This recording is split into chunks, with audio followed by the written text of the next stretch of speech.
Bonjour, bienvenue à 5 minutes pour un article. Le Dieselgate est l'un des pires scandales industriels du XXIe siècle, probablement aussi le plus coûteux tant pour les entreprises que pour la société. Ce scandale soulève des questions essentielles sur les émissions atmosphériques réelles des véhicules automobiles, en particulier des moteurs diesel, sur la fiabilité des tests réalisés dans ce domaine et aussi sur l'ampleur assez incroyable des pratiques de greenwashing des grands constructeurs automobiles. L'article explique la façon dont ces constructeurs ont réagi à la crise, en particulier dans leurs pratiques de communication en matière de développement durable.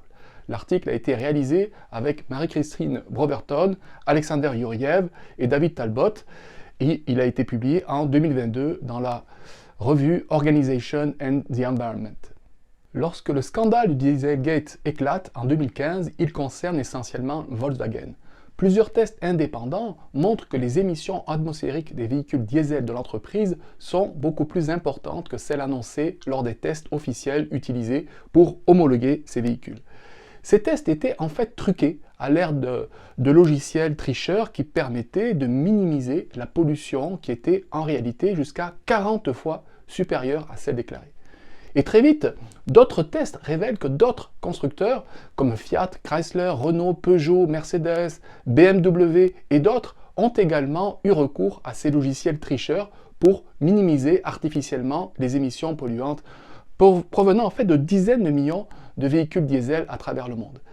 Et on sait aujourd'hui que tous les grands constructeurs produisant des véhicules diesel ont participé à cette triche à grande échelle et la plupart sont l'objet de poursuites qui représentent des dizaines de milliards de dollars en dommages et intérêts.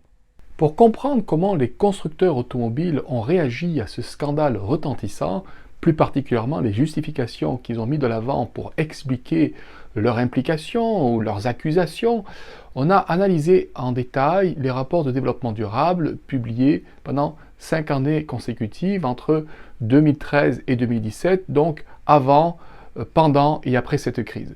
On a également analysé de nombreux documents externes concernant les procès, les accusations dont étaient l'objet les différents constructeurs automobiles dans le cadre du Dieselgate. On pourrait supposer que, compte tenu de l'accumulation des preuves contre les constructeurs et la très grande couverture médiatique de ce scandale de grande ampleur, les constructeurs ont fait amende honorable. Eh bien pas du tout. Plutôt que de reconnaître explicitement les faits, les constructeurs ont adopté 4 principales stratégies de communication qui visent essentiellement à gérer les impressions. Première stratégie de communication, c'est en fait de faire l'autruche, et c'est la stratégie la plus fréquente. Il s'agit d'ignorer cette affaire dont les enjeux de développement durable sont pourtant évidents. C'est le cas de Ford, Nissan, Mitsubishi, Volvo ou encore Mazda qui ont omis ou évité de parler du Dieselgate en affirmant que les entreprises respectaient la réglementation, que les moteurs diesel présentaient de nombreux avantages environnementaux, etc.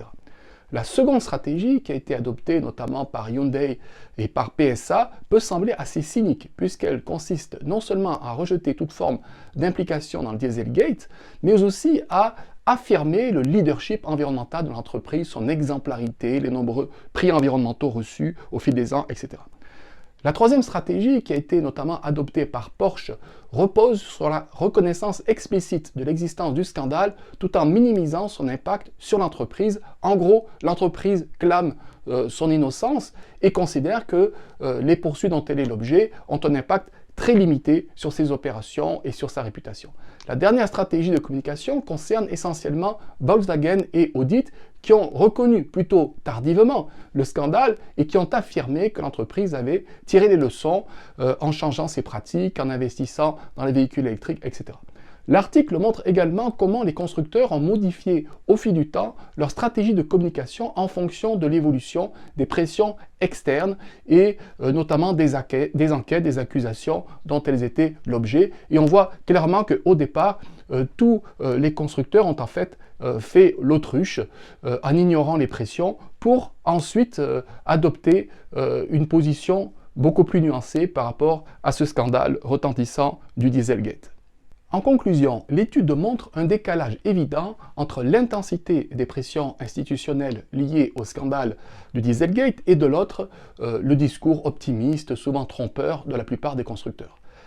L'étude remet en cause l'idée reçue dans la littérature qui considère généralement que les pratiques de reporting et la qualité des informations divulguées dépendent essentiellement des pressions externes. L'étude montre au contraire la très forte opacité des entreprises face aux pressions. Elle montre aussi la façon dont les pratiques de greenwashing perdurent dans le temps alors même qu'elles sont dénoncées haut et fort par les médias, par les enquêteurs et par le public en général.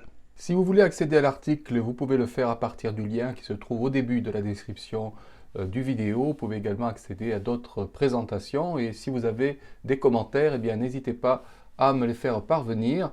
Si la présentation vous intéresse, eh bien j'espère vous retrouver bientôt pour d'autres enregistrements de 5 minutes pour un article. Au revoir!